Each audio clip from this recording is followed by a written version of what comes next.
Sir, when you're ready, go ahead and proceed, and you'll have 2 minutes. Thank you.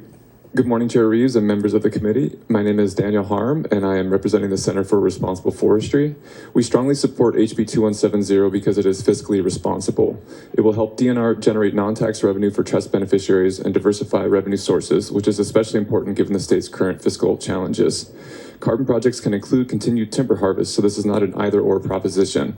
The bill simply provides DNR with an additional tool to generate revenue from carbon markets, ecosystem services, and timber sales at the same time.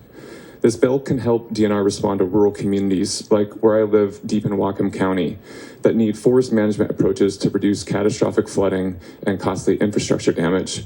Coming from a watershed restoration and ecological forestry perspective, clear-cut short rotation plantations increase risk of flooding, landslides, washed out roads, clogged culverts, and costly bridge and road repairs. Rural counties pay these bills first, often spending far more on disaster response and infrastructure repair than they receive from timber revenue. These costs are rarely included when logging revenue is cited, but they are paid by local taxpayers all the same.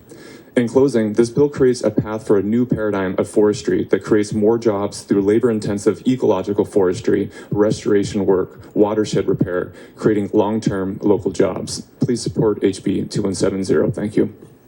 I need to ask a follow-up question. Sir, you utilized the word clear cutting. I want to make sure we're very clear that it is my understanding, and I'm happy to ask Dwayne to come back, but my understanding is under our forest practices plan, we do not clear cut in the state of Washington.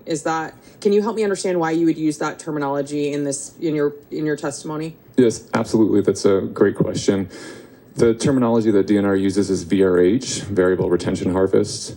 And from our perspective, it's very close to clear cutting. It's perhaps a euphemism, I believe, and I apologize if this is not correct. It's 8 trees per acre. So from an aerial perspective, if you're flying over a landscape level, it looks like clear cutting. It's large sections of intact forested ecosystems removed. And clear cuts or variable retention harvests increase sediment runoff more than an intact functional ecosystem, because intact forested ecosystems are hydrologically mature. They act like large sponges that absorb large volumes of water and slowly release it back into the watershed, which variable retention harvests can't mimic. Thank you. Oh, sorry, I wasn't coughing to signal that you should stop talking. I'm just struggling today, so appreciate that. I apologize if that was the signal I sent. Thank you for that clarification. I think that raises a whole new set of questions for me with how the department is managing our forest lands if we're not clear cutting, but the perception from folks like you is that we are. I think we need to get that question answered. So thank you for raising that. With that, and seeing no further questions for this panel, you all are excused. We're going to go ahead and move on to our closeout here.